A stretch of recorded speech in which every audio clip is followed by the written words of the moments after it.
समय जो किसी के लिए रुकता नहीं, जो किसी का इंतजार नहीं करता और जो सब कुछ बदल देता है। कुछ डर ऐसे होते हैं जो दिखाई नहीं देते, भविष्य का डर, अचानक छिन जाने का डर और समय के हाथ से फिसल जाने का डर। ऐसे में जिस शक्ति का स्मरण किया जाता है वह कोई साधारण देव नहीं, वह समय के भी स्वामी है, महाकाल, जो जन्म से पहले भी थे और अंत के बाद भी रहेंगे। आज हम जप करेंगे महाकाल गायत्री मंत्र, जो भय नहीं निर्भयता देता है, जो मृत्यु का नहीं महाशक्ति का बोध कराता है। ओम महाकालाय विद्महे कालनाथाय धीमहि तन्नो रुद्र प्रचोदयात्। ओम परम चेतना महाकालाय, समय से परे उस महाशक्ति को विद्महे हम जानना चाहते हैं, कालानाथाय जो समय के स्वामी हैं, धीमहि हम ध्यान करते हैं, तन्नो रुद्र प्रचोदयात् वह रुद्र हमें प्रेरणा और शक्ति दे। हम उस महाकाल स्वरूप का ध्यान करते हैं जो स्वयं समय के स्वामी हैं। हे रुद्र, आप हमें भय से मुक्त करें और जीवन को सही दिशा में प्रेरित करें। ओम महाकालाय विद्महे कालानाथाय धीमहि तन्नो रुद्र प्रचोदयात्। ओम महाकालाय विद्महे कालानाथाय धीमहि तन्नो रुद्र प्रचोदयात्। ओम महाकालाय विद्महे कालानाथाय धीमहि तन्नो रुद्र प्रचोदयात्। ओम महाकालाय विद्महे कालानाथाय धीमहि तन्नो रुद्र प्रचोदयात्। ओम महाकालाय विद्महे कालानाथाय धीमहि तन्नो रुद्र प्रचोदयात्। ओम महाकालाय विद्महे कालानाथाय धीमहि तन्नो रुद्र प्रचोदयात्। ओम महाकालाय विद्महे कालानाथाय धीमहि तन्नो रुद्र प्रचोदयात्। ओम महाकालाय विद्महे कालानाथाय धीमहि तन्नो रुद्र प्रचोदयात्। ओम महाकालाय विद्महे कालानाथाय धीमहि तन्नो रुद्र प्रचोदयात्। ओम महाकालाय विद्महे कालानाथाय धीमहि तन्नो रुद्र प्रचोदयात्।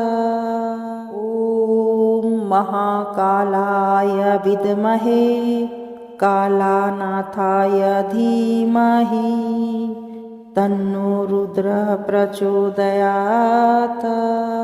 ओम महाकालाय विद्महे कालानाथाय धीमहि तन्नो रुद्र प्रचोदयात्। ओम महाकालाय विद्महे कालानाथाय धीमहि तन्नो रुद्र प्रचोदयात्।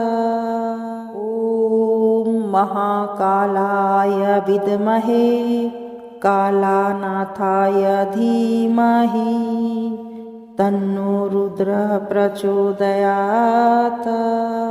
ओम महाकालाय विद्महे कालानाथाय धीमहि तन्नो रुद्रः प्रचोदयात्। ॐ महाकालाय विद्महे कालानाथाय धीमहि तन्नो रुद्रः प्रचोदयात्।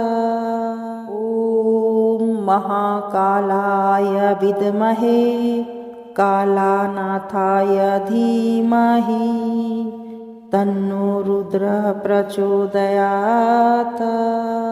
ॐ महाकालाय विद्महे कालानाथाय धीमहि तन्नो रुद्रः प्रचोदयात्।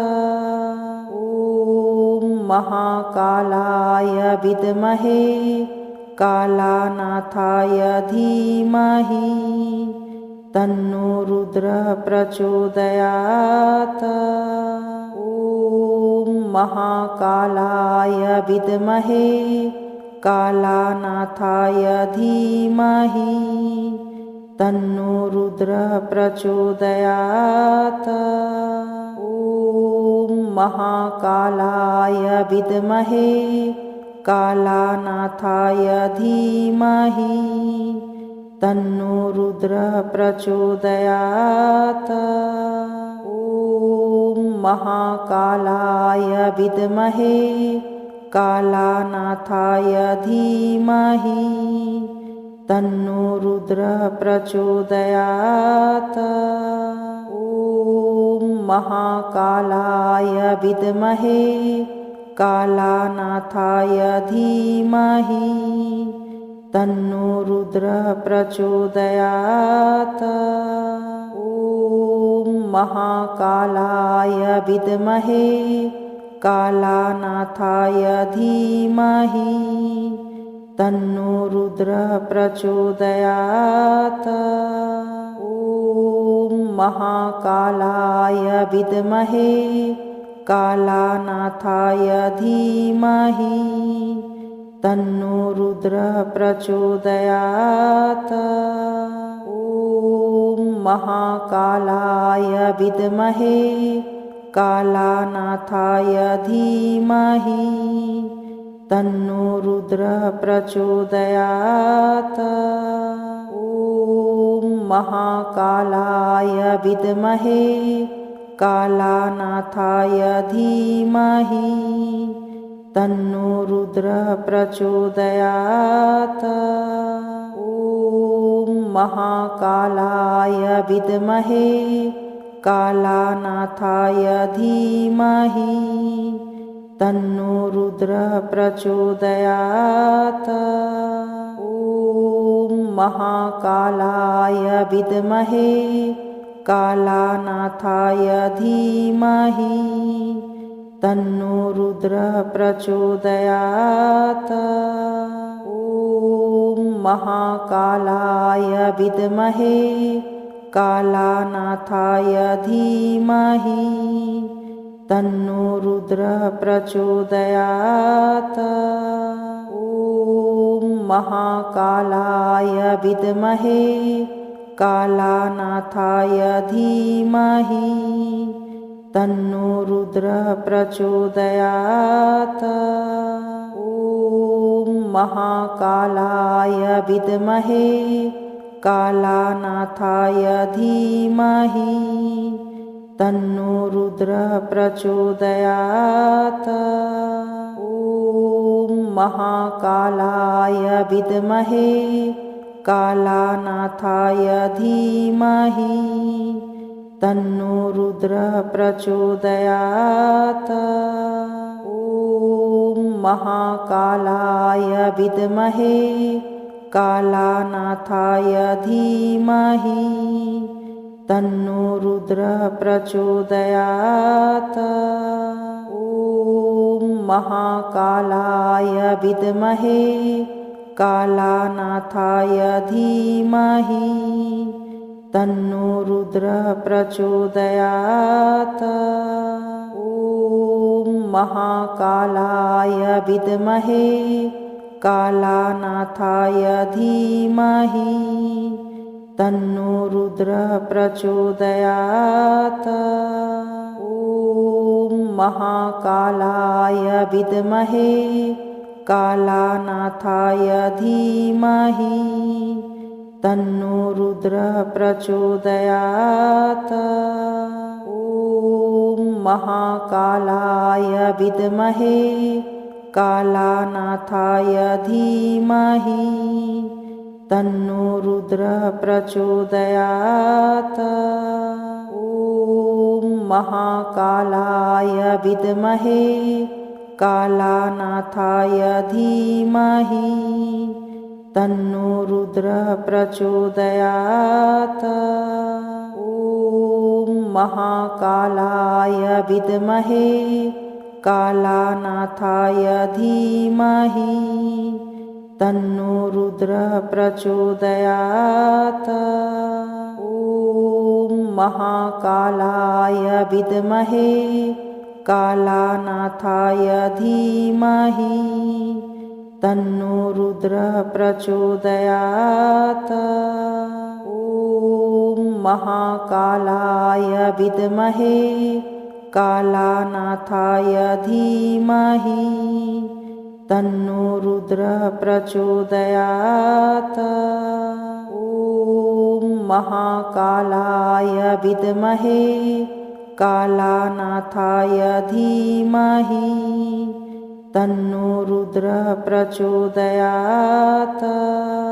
ॐ महाकालाय विद्महे कालानाथाय धीमहि तन्नो रुद्रः प्रचोदयात्। ॐ महाकालाय विद्महे कालानाथाय धीमहि तन्नो रुद्रः प्रचोदयात्। ॐ महाकालाय विद्महे कालानाथाय धीमहि तन्नो रुद्रः प्रचोदयात्। ॐ महाकालाय विद्महे कालानाथाय धीमहि तन्नो रुद्रः प्रचोदयात्। ॐ महाकालाय विद्महे कालानाथाय धीमहि तन्नो रुद्रः प्रचोदयात्। ॐ महाकालाय विद्महे कालानाथाय धीमहि तन्नो रुद्रः प्रचोदयात्। ॐ महाकालाय विद्महे कालानाथाय धीमहि तन्नो रुद्रः प्रचोदयात्। ॐ महाकालाय विद्महे कालानाथाय धीमहि तन्नो रुद्रः प्रचोदयात्। ॐ महाकालाय विद्महे कालानाथाय धीमहि तन्नो रुद्रः प्रचोदयात्। ॐ महाकालाय विद्महे कालानाथाय धीमहि तन्नो रुद्रः प्रचोदयात्। ॐ महाकालाय विद्महे कालानाथाय धीमहि तन्नो रुद्रः प्रचोदयात्। ॐ महाकालाय विद्महे कालानाथाय धीमहि तन्नो रुद्रः प्रचोदयात्। ॐ महाकालाय विद्महे कालानाथाय धीमहि तन्नो रुद्रः प्रचोदयात्। ॐ महाकालाय विद्महे कालानाथाय धीमहि तन्नो रुद्रः प्रचोदयात्। ॐ महाकालाय विद्महे कालानाथाय धीमहि तन्नो रुद्रः प्रचोदयात्। ॐ महाकालाय विद्महे कालानाथाय धीमहि तन्नो रुद्रः प्रचोदयात्। ॐ महाकालाय विद्महे कालानाथाय धीमहि तन्नो रुद्रः प्रचोदयात्। ॐ महाकालाय विद्महे कालानाथाय धीमहि तन्नो रुद्रः प्रचोदयात्। ॐ महाकालाय विद्महे कालानाथाय धीमहि तन्नो रुद्रः प्रचोदयात्। ॐ महाकालाय विद्महे कालानाथाय धीमहि तन्नो रुद्रः प्रचोदयात्। ॐ महाकालाय विद्महे कालानाथाय धीमहि तन्नो रुद्रः प्रचोदयात्। ॐ महाकालाय विद्महे कालानाथाय धीमहि तन्नो रुद्रः प्रचोदयात्। ॐ महाकालाय विद्महे कालानाथाय धीमहि तन्नो रुद्रः प्रचोदयात्। ॐ महाकालाय विद्महे कालानाथाय धीमहि तन्नो रुद्रः प्रचोदयात्। ॐ महाकालाय विद्महे कालानाथाय धीमहि तन्नो रुद्रः प्रचोदयात्। ॐ महाकालाय विद्महे कालानाथाय धीमहि तन्नो रुद्रः प्रचोदयात्। ॐ महाकालाय विद्महे कालानाथाय धीमहि तन्नो रुद्रः प्रचोदयात्। ॐ महाकालाय विद्महे कालानाथाय धीमहि तन्नो रुद्रः प्रचोदयात्। ॐ महाकालाय विद्महे कालानाथाय धीमहि तन्नो रुद्रः प्रचोदयात्। ॐ महाकालाय विद्महे कालानाथाय धीमहि तन्नो रुद्रः प्रचोदयात्। ॐ महाकालाय विद्महे कालानाथाय धीमहि तन्नो रुद्रः प्रचोदयात्। ॐ महाकालाय विद्महे कालानाथाय धीमहि तन्नो रुद्रः प्रचोदयात्। ॐ महाकालाय विद्महे कालानाथाय धीमहि तन्नो रुद्रः प्रचोदयात्।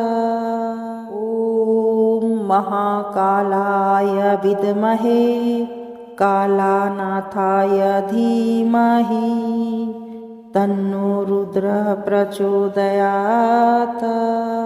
ॐ महाकालाय विद्महे कालानाथाय धीमहि तन्नो रुद्रः प्रचोदयात्।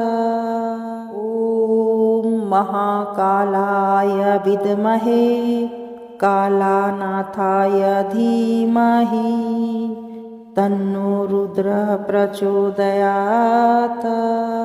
ॐ महाकालाय विद्महे कालानाथाय धीमहि तन्नो रुद्रः प्रचोदयात्। ॐ महाकालाय विद्महे कालानाथाय धीमहि तन्नो रुद्रः प्रचोदयात्। ॐ महाकालाय विद्महे कालानाथाय धीमहि तन्नो रुद्रः प्रचोदयात्। ॐ महाकालाय विद्महे कालानाथाय धीमहि तन्नो रुद्रः प्रचोदयात्। ॐ महाकालाय विद्महे कालानाथाय धीमहि तन्नो रुद्रः प्रचोदयात्। ॐ महाकालाय विद्महे कालानाथाय धीमहि तन्नो रुद्रः प्रचोदयात्। ॐ महाकालाय विद्महे कालानाथाय धीमहि तन्नो रुद्रः प्रचोदयात्। ॐ महाकालाय विद्महे कालानाथाय धीमहि तन्नो रुद्रः प्रचोदयात्। ॐ महाकालाय विद्महे कालानाथाय धीमहि तन्नो रुद्रः प्रचोदयात्। ॐ महाकालाय विद्महे कालानाथाय धीमहि तन्नो रुद्रः प्रचोदयात्। ॐ महाकालाय विद्महे कालानाथाय धीमहि तन्नो रुद्रः प्रचोदयात्। ॐ महाकालाय विद्महे कालानाथाय धीमहि तन्नो रुद्रः प्रचोदयात्। ॐ महाकालाय विद्महे कालानाथाय धीमहि तन्नो रुद्रः प्रचोदयात्। ॐ महाकालाय विद्महे कालानाथाय धीमहि तन्नो रुद्रः प्रचोदयात्। ॐ महाकालाय विद्महे कालानाथाय धीमहि तन्नो रुद्रः प्रचोदयात्। ॐ महाकालाय विद्महे कालानाथाय धीमहि तन्नो रुद्रः प्रचोदयात्। ॐ महाकालाय विद्महे कालानाथाय धीमहि तन्नो रुद्रः प्रचोदयात्। ॐ महाकालाय विद्महे कालानाथाय धीमहि तन्नो रुद्रः प्रचोदयात्। ॐ महाकालाय विद्महे कालानाथाय धीमहि तन्नो रुद्रः प्रचोदयात्। ॐ महाकालाय विद्महे कालानाथाय धीमहि तन्नो रुद्रः प्रचोदयात्। ॐ महाकालाय विद्महे कालानाथाय धीमहि तन्नो रुद्रः प्रचोदयात्। ॐ महाकालाय विद्महे कालानाथाय धीमहि तन्नो रुद्रः प्रचोदयात्। ॐ महाकालाय विद्महे कालानाथाय धीमहि तन्नो रुद्रः प्रचोदयात्। ॐ महाकालाय विद्महे कालानाथाय धीमहि तन्नो रुद्रः प्रचोदयात्। ॐ महाकालाय विद्महे कालानाथाय धीमहि तन्नो रुद्रः प्रचोदयात्। ॐ महाकालाय विद्महे कालानाथाय धीमहि तन्नो रुद्रः प्रचोदयात्। ॐ महाकालाय विद्महे कालानाथाय धीमहि तन्नो रुद्रः प्रचोदयात्। ॐ महाकालाय विद्महे कालानाथाय धीमहि तन्नो रुद्रः प्रचोदयात्।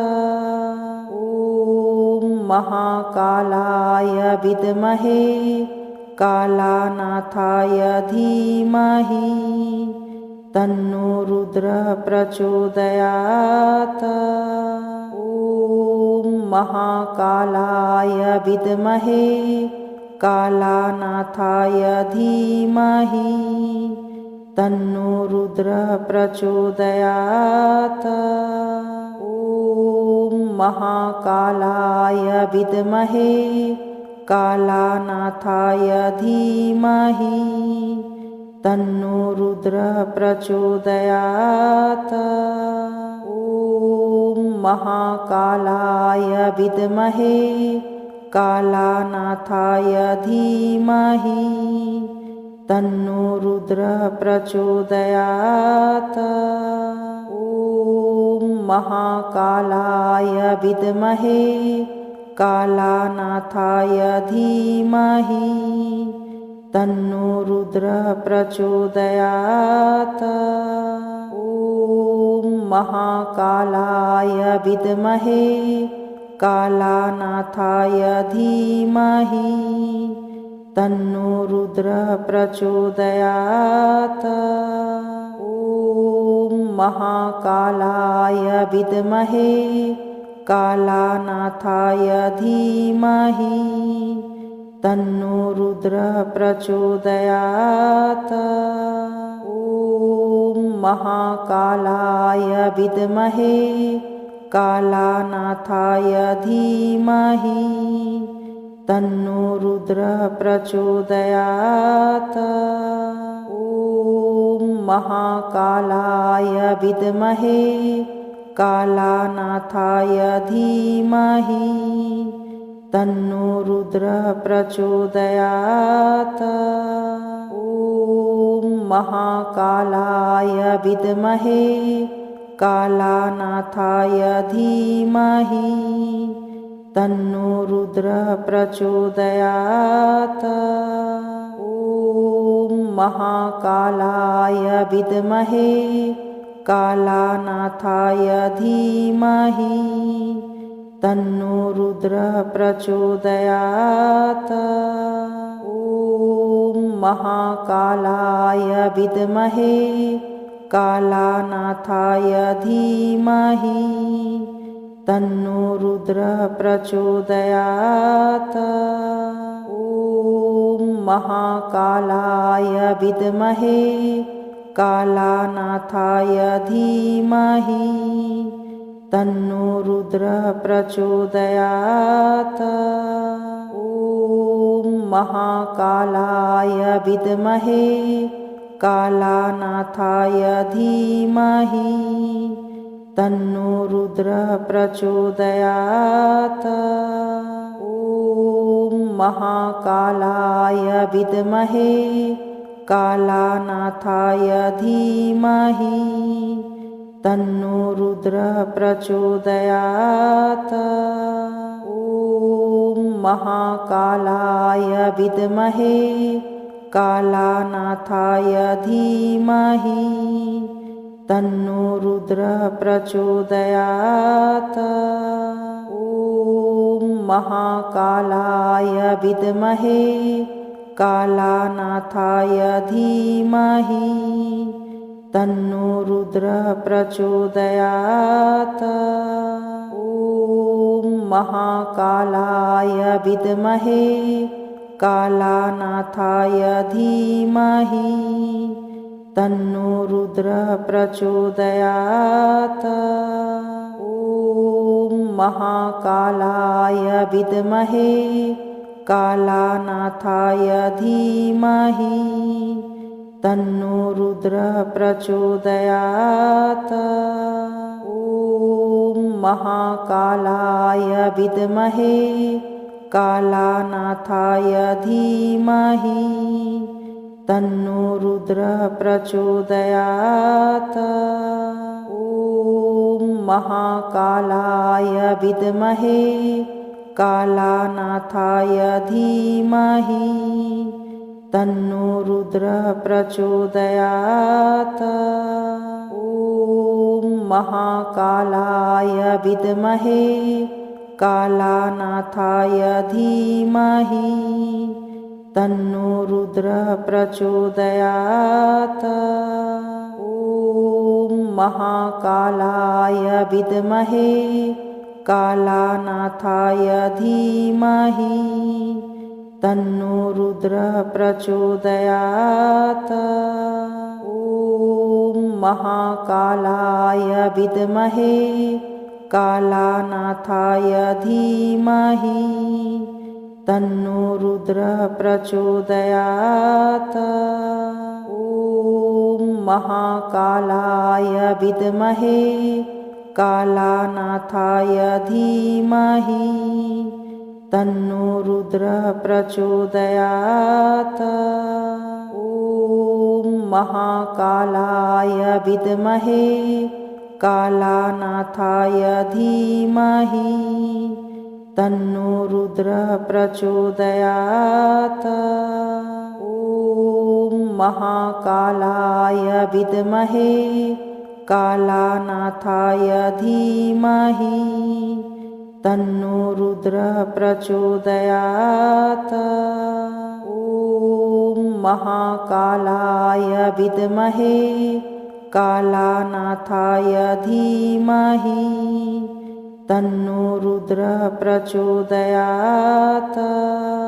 ॐ महाकालाय विद्महे कालानाथाय धीमहि तन्नो रुद्रः प्रचोदयात्। ॐ महाकालाय विद्महे कालानाथाय धीमहि तन्नो रुद्रः प्रचोदयात्। ॐ महाकालाय विद्महे कालानाथाय धीमहि तन्नो रुद्रः प्रचोदयात्।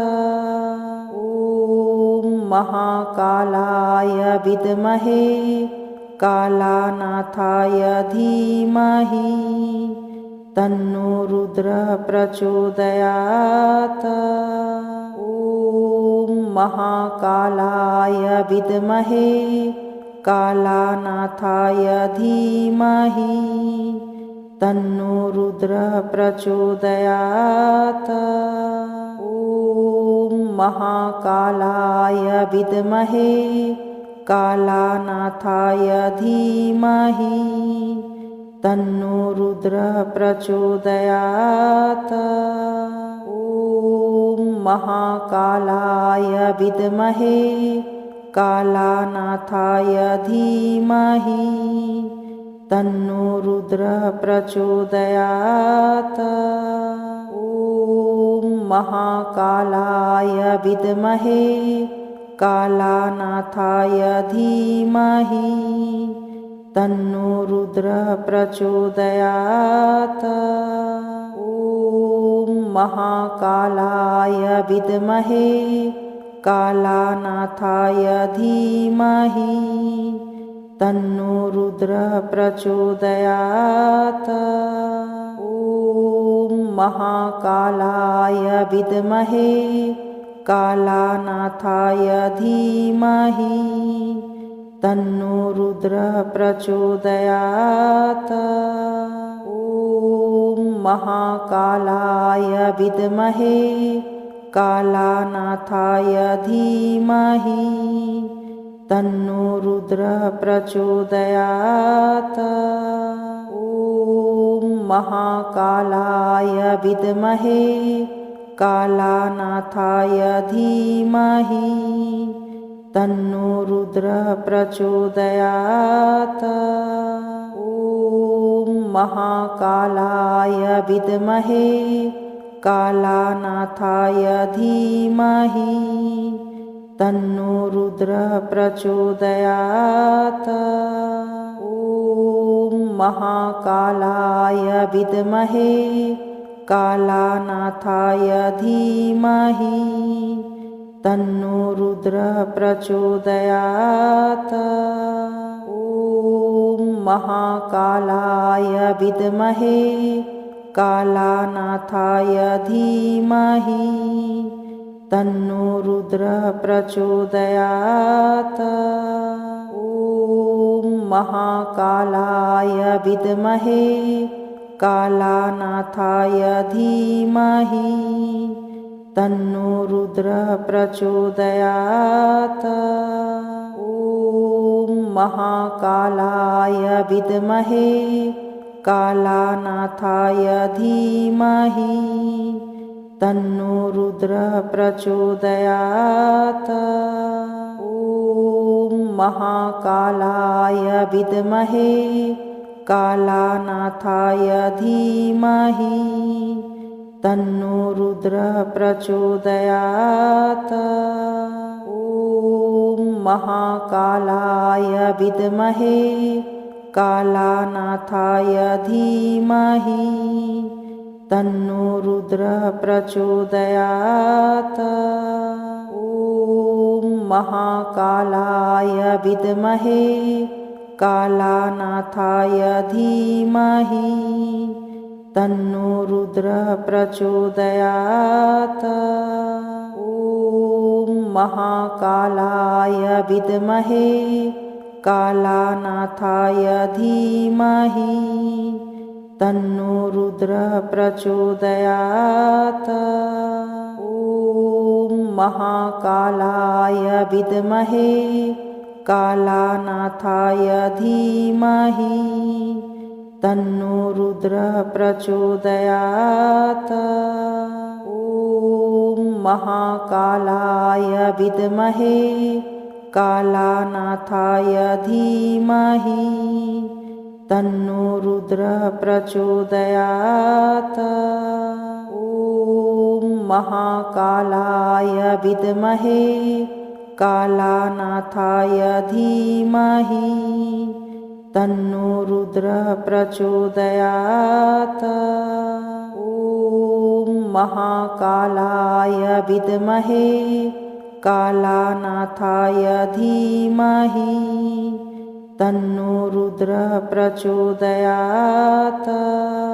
ॐ महाकालाय विद्महे कालानाथाय धीमहि तन्नो रुद्रः प्रचोदयात्। ॐ महाकालाय विद्महे कालानाथाय धीमहि तन्नो रुद्रः प्रचोदयात्। ॐ महाकालाय विद्महे कालानाथाय धीमहि तन्नो रुद्रः प्रचोदयात्। ॐ महाकालाय विद्महे कालानाथाय धीमहि तन्नो रुद्रः प्रचोदयात्। ॐ महाकालाय विद्महे कालानाथाय धीमहि तन्नो रुद्रः प्रचोदयात्। ॐ महाकालाय विद्महे कालानाथाय धीमहि तन्नो रुद्रः प्रचोदयात्। ॐ महाकालाय विद्महे कालानाथाय धीमहि तन्नो रुद्रः प्रचोदयात्।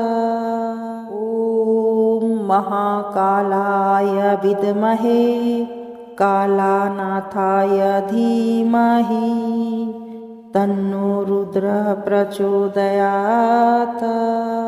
ॐ महाकालाय विद्महे कालानाथाय धीमहि तन्नो रुद्रः प्रचोदयात्।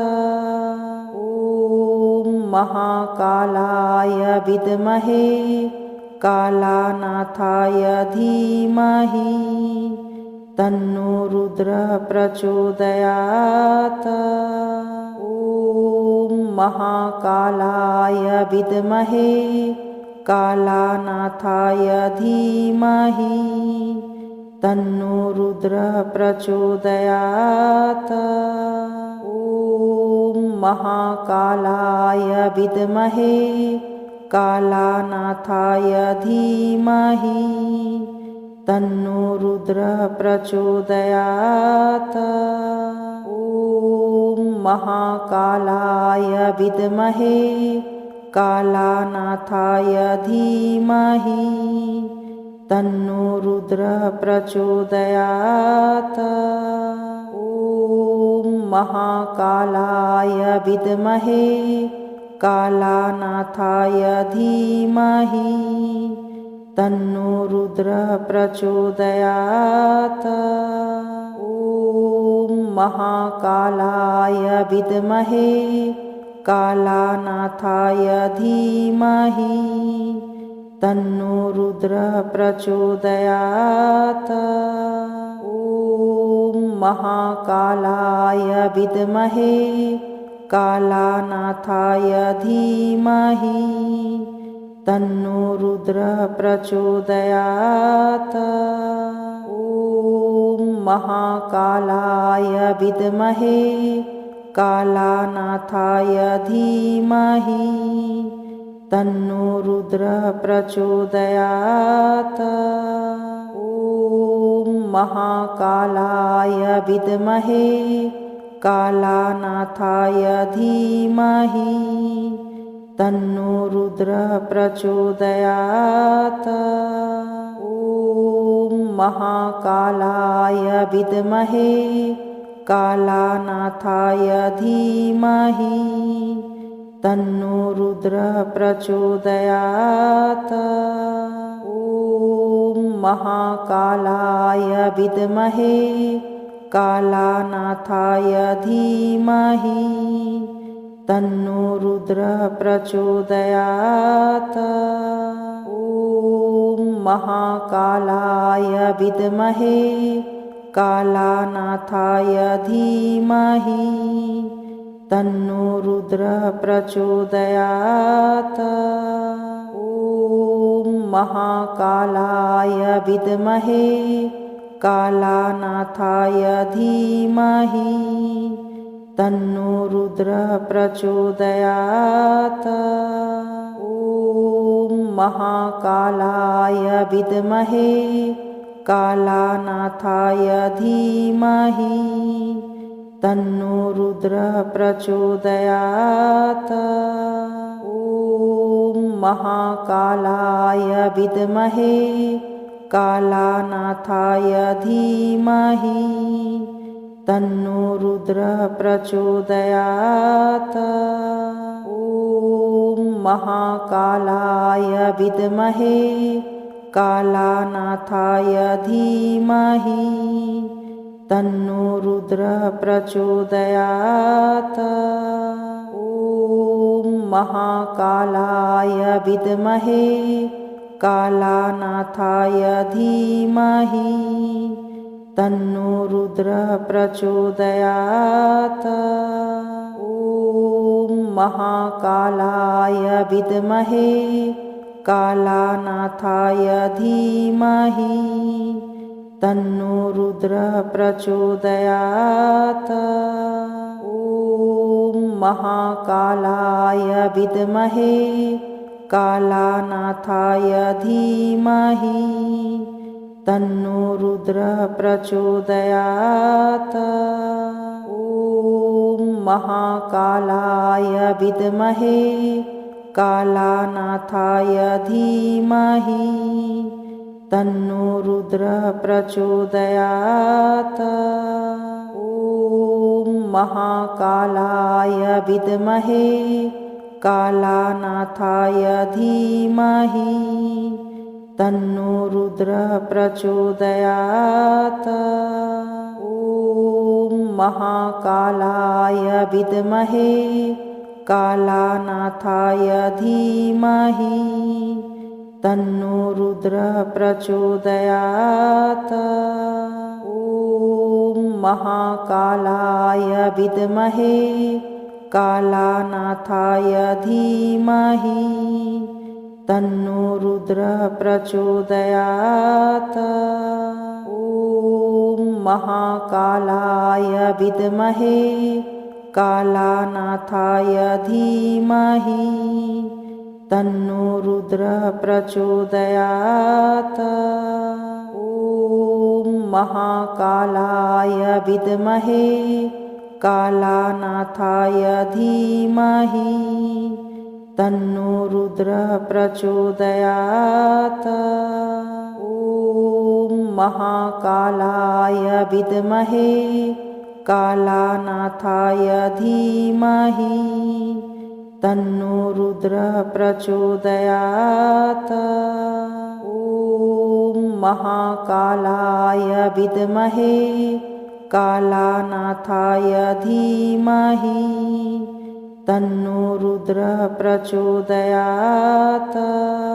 ॐ महाकालाय विद्महे कालानाथाय धीमहि तन्नो रुद्रः प्रचोदयात्। ॐ महाकालाय विद्महे कालानाथाय धीमहि तन्नो रुद्रः प्रचोदयात्। ॐ महाकालाय विद्महे कालानाथाय धीमहि तन्नो रुद्रः प्रचोदयात्। ॐ महाकालाय विद्महे कालानाथाय धीमहि तन्नो रुद्रः प्रचोदयात्। ॐ महाकालाय विद्महे कालानाथाय धीमहि तन्नो रुद्रः प्रचोदयात्। ॐ महाकालाय विद्महे कालानाथाय धीमहि तन्नो रुद्रः प्रचोदयात्। ॐ महाकालाय विद्महे कालानाथाय धीमहि तन्नो रुद्रः प्रचोदयात्। ॐ महाकालाय विद्महे कालानाथाय धीमहि तन्नो रुद्रः प्रचोदयात्। ॐ महाकालाय विद्महे कालानाथाय धीमहि तन्नो रुद्रः प्रचोदयात्। ॐ महाकालाय विद्महे कालानाथाय धीमहि तन्नो रुद्रः प्रचोदयात्। ॐ महाकालाय विद्महे कालानाथाय धीमहि तन्नो रुद्रः प्रचोदयात्। ॐ महाकालाय विद्महे कालानाथाय धीमहि तन्नो रुद्रः प्रचोदयात्। ॐ महाकालाय विद्महे कालानाथाय धीमहि तन्नो रुद्रः प्रचोदयात्। ॐ महाकालाय विद्महे कालानाथाय धीमहि तन्नो रुद्रः प्रचोदयात्। ॐ महाकालाय विद्महे कालानाथाय धीमहि तन्नो रुद्रः प्रचोदयात्। ॐ महाकालाय विद्महे कालानाथाय धीमहि तन्नो रुद्रः प्रचोदयात्। ॐ महाकालाय विद्महे कालानाथाय धीमहि तन्नो रुद्रः प्रचोदयात्। ॐ महाकालाय विद्महे कालानाथाय धीमहि तन्नो रुद्रः प्रचोदयात्। ॐ महाकालाय विद्महे कालानाथाय धीमहि तन्नो रुद्रः प्रचोदयात्। ॐ महाकालाय विद्महे कालानाथाय धीमहि तन्नो रुद्रः प्रचोदयात्। ॐ महाकालाय विद्महे कालानाथाय धीमहि तन्नो रुद्रः प्रचोदयात्। ॐ महाकालाय विद्महे कालानाथाय धीमहि तन्नो रुद्रः प्रचोदयात्। ॐ महाकालाय विद्महे कालानाथाय धीमहि तन्नो रुद्रः प्रचोदयात्। ॐ महाकालाय विद्महे कालानाथाय धीमहि तन्नो रुद्रः प्रचोदयात्। ॐ महाकालाय विद्महे कालानाथाय धीमहि तन्नो रुद्रः प्रचोदयात्। ॐ महाकालाय विद्महे कालानाथाय धीमहि तन्नो रुद्रः प्रचोदयात्। ॐ महाकालाय विद्महे कालानाथाय धीमहि तन्नो रुद्रः प्रचोदयात्। ॐ महाकालाय विद्महे कालानाथाय धीमहि तन्नो रुद्रः प्रचोदयात्। ॐ महाकालाय विद्महे कालानाथाय धीमहि तन्नो रुद्रः प्रचोदयात्।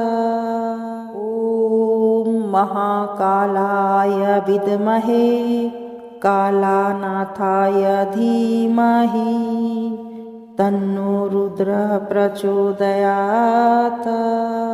ॐ महाकालाय विद्महे कालानाथाय धीमहि तन्नो रुद्रः प्रचोदयात्। ॐ महाकालाय विद्महे कालानाथाय धीमहि तन्नो रुद्रः प्रचोदयात्। ॐ महाकालाय विद्महे कालानाथाय धीमहि तन्नो रुद्रः प्रचोदयात्। ॐ महाकालाय विद्महे कालानाथाय धीमहि तन्नो रुद्रः प्रचोदयात्। ॐ महाकालाय विद्महे कालानाथाय धीमहि तन्नो रुद्रः प्रचोदयात्। ॐ महाकालाय विद्महे कालानाथाय धीमहि तन्नो रुद्रः प्रचोदयात्। ॐ महाकालाय विद्महे कालानाथाय धीमहि तन्नो रुद्रः प्रचोदयात्। ॐ महाकालाय विद्महे कालानाथाय धीमहि तन्नो रुद्रः प्रचोदयात्। ॐ महाकालाय विद्महे कालानाथाय धीमहि तन्नो रुद्रः प्रचोदयात्। ॐ महाकालाय विद्महे कालानाथाय धीमहि तन्नो रुद्रः प्रचोदयात्। ॐ महाकालाय विद्महे कालानाथाय धीमहि तन्नो रुद्रः प्रचोदयात्। ॐ महाकालाय विद्महे कालानाथाय धीमहि तन्नो रुद्रः प्रचोदयात्। ॐ महाकालाय विद्महे कालानाथाय धीमहि तन्नो रुद्रः प्रचोदयात्। ॐ महाकालाय विद्महे कालानाथाय धीमहि तन्नो रुद्रः प्रचोदयात्। ॐ महाकालाय विद्महे कालानाथाय धीमहि तन्नो रुद्रः प्रचोदयात्। ॐ महाकालाय विद्महे कालानाथाय धीमहि तन्नो रुद्रः प्रचोदयात्। ॐ महाकालाय विद्महे कालानाथाय धीमहि तन्नो रुद्रः प्रचोदयात्। ॐ महाकालाय विद्महे कालानाथाय धीमहि तन्नो रुद्रः प्रचोदयात्। ॐ महाकालाय विद्महे कालानाथाय धीमहि तन्नो रुद्रः प्रचोदयात्। ॐ महाकालाय विद्महे कालानाथाय धीमहि तन्नो रुद्रः प्रचोदयात्। ॐ महाकालाय विद्महे कालानाथाय धीमहि तन्नो रुद्रः प्रचोदयात्। ॐ महाकालाय विद्महे कालानाथाय धीमहि तन्नो रुद्रः प्रचोदयात्। ॐ महाकालाय विद्महे कालानाथाय धीमहि तन्नो रुद्रः प्रचोदयात्। ॐ महाकालाय विद्महे कालानाथाय धीमहि तन्नो रुद्रः प्रचोदयात्। ॐ महाकालाय विद्महे कालानाथाय धीमहि तन्नो रुद्रः प्रचोदयात्। ॐ महाकालाय विद्महे कालानाथाय धीमहि तन्नो रुद्रः प्रचोदयात्। ॐ महाकालाय विद्महे कालानाथाय धीमहि तन्नो रुद्रः प्रचोदयात्। ॐ महाकालाय विद्महे कालानाथाय धीमहि तन्नो रुद्रः प्रचोदयात्। ॐ महाकालाय विद्महे कालानाथाय धीमहि तन्नो रुद्रः प्रचोदयात्। ॐ महाकालाय विद्महे कालानाथाय धीमहि तन्नो रुद्रः प्रचोदयात्। ॐ महाकालाय विद्महे कालानाथाय धीमहि तन्नो रुद्रः प्रचोदयात्। ॐ महाकालाय विद्महे कालानाथाय धीमहि तन्नो रुद्रः प्रचोदयात्। ॐ महाकालाय विद्महे कालानाथाय धीमहि तन्नो रुद्रः प्रचोदयात्। ॐ महाकालाय विद्महे कालानाथाय धीमहि तन्नो रुद्रः प्रचोदयात्। ॐ महाकालाय विद्महे कालानाथाय धीमहि तन्नो रुद्रः प्रचोदयात्।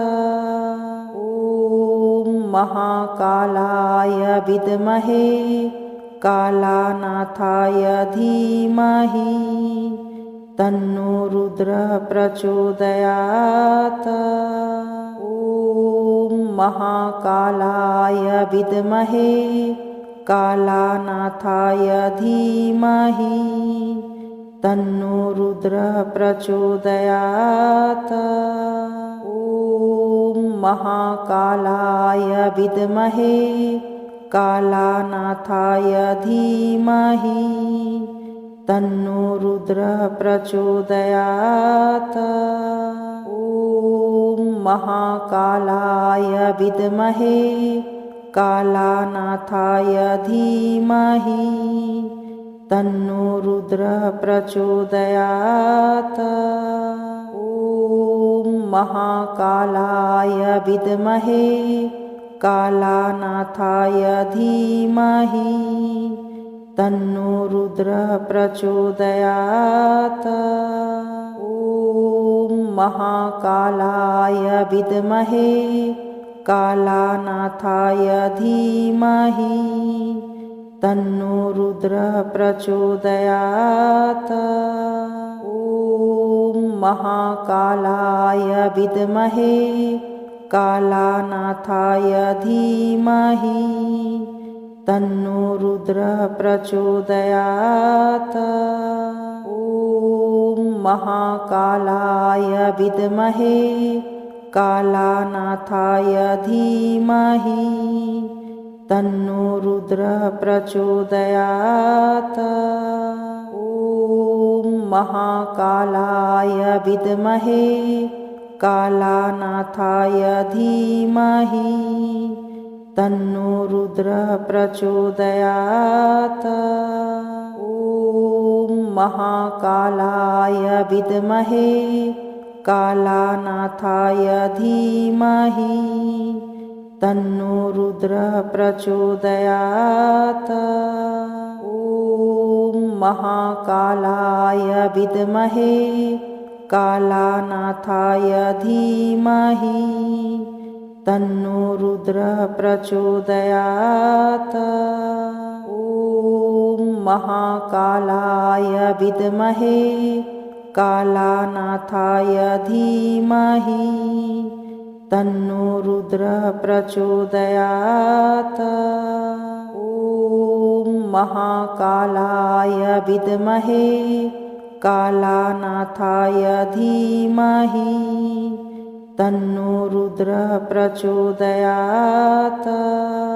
ॐ महाकालाय विद्महे कालानाथाय धीमहि तन्नो रुद्रः प्रचोदयात्।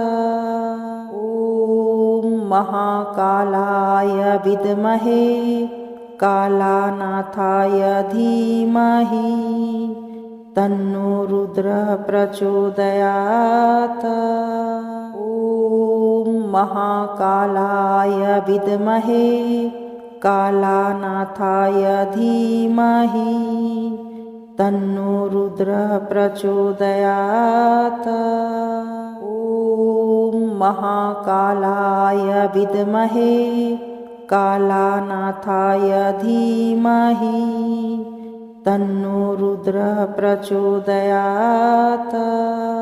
ॐ महाकालाय विद्महे कालानाथाय धीमहि तन्नो रुद्रः प्रचोदयात्। ॐ महाकालाय विद्महे कालानाथाय धीमहि तन्नो रुद्रः प्रचोदयात्। ॐ महाकालाय विद्महे कालानाथाय धीमहि तन्नो रुद्रः प्रचोदयात्। ॐ महाकालाय विद्महे कालानाथाय धीमहि तन्नो रुद्रः प्रचोदयात्। ॐ महाकालाय विद्महे कालानाथाय धीमहि तन्नो रुद्रः प्रचोदयात्। ॐ महाकालाय विद्महे कालानाथाय धीमहि तन्नो रुद्रः प्रचोदयात्। ॐ महाकालाय विद्महे कालानाथाय धीमहि तन्नो रुद्रः प्रचोदयात्। ॐ महाकालाय विद्महे कालानाथाय धीमहि तन्नो रुद्रः प्रचोदयात्। ॐ महाकालाय विद्महे कालानाथाय धीमहि तन्नो रुद्रः प्रचोदयात्। ॐ महाकालाय विद्महे कालानाथाय धीमहि तन्नो रुद्रः प्रचोदयात्। ॐ महाकालाय विद्महे कालानाथाय धीमहि तन्नो रुद्रः प्रचोदयात्। ॐ महाकालाय विद्महे कालानाथाय धीमहि तन्नो रुद्रः प्रचोदयात्। ॐ महाकालाय विद्महे कालानाथाय धीमहि तन्नो रुद्रः प्रचोदयात्। ॐ महाकालाय विद्महे कालानाथाय धीमहि तन्नो रुद्रः प्रचोदयात्। ॐ महाकालाय विद्महे कालानाथाय धीमहि तन्नो रुद्रः प्रचोदयात्। ॐ महाकालाय विद्महे कालानाथाय धीमहि तन्नो रुद्रः प्रचोदयात्। ॐ महाकालाय विद्महे कालानाथाय धीमहि तन्नो रुद्रः प्रचोदयात्। ॐ महाकालाय विद्महे कालानाथाय धीमहि तन्नो रुद्रः प्रचोदयात्। ॐ महाकालाय विद्महे कालानाथाय धीमहि तन्नो रुद्रः प्रचोदयात्। ॐ महाकालाय विद्महे कालानाथाय धीमहि तन्नो रुद्रः प्रचोदयात्। ॐ महाकालाय विद्महे कालानाथाय धीमहि तन्नो रुद्रः प्रचोदयात्। ॐ महाकालाय विद्महे कालानाथाय धीमहि तन्नो रुद्रः प्रचोदयात्। ॐ महाकालाय विद्महे कालानाथाय धीमहि तन्नो रुद्रः प्रचोदयात्। ॐ महाकालाय विद्महे कालानाथाय धीमहि तन्नो रुद्रः प्रचोदयात्। ॐ महाकालाय विद्महे कालानाथाय धीमहि तन्नो रुद्रः प्रचोदयात्। ॐ महाकालाय विद्महे कालानाथाय धीमहि तन्नो रुद्रः प्रचोदयात्। महाकाल की उपासना कुछ मांगने की नहीं होती, यह डर छोड़ने की साधना है। जब जीवन अस्थिर लगे, जब भविष्य का डर सताए, तो याद रखना समय तुम्हें नहीं चला रहा, महाकाल सब कुछ संभाले हुए हैं। इस मंत्र को 11, 21 या 108 बार पूरे विश्वास के साथ जपें। कोई प्रश्न मत पूछिए, कोई भय मत रखिए, बस स्वयं महाकाल के चरणों में समर्पित कर दीजिए। जय महाकाल।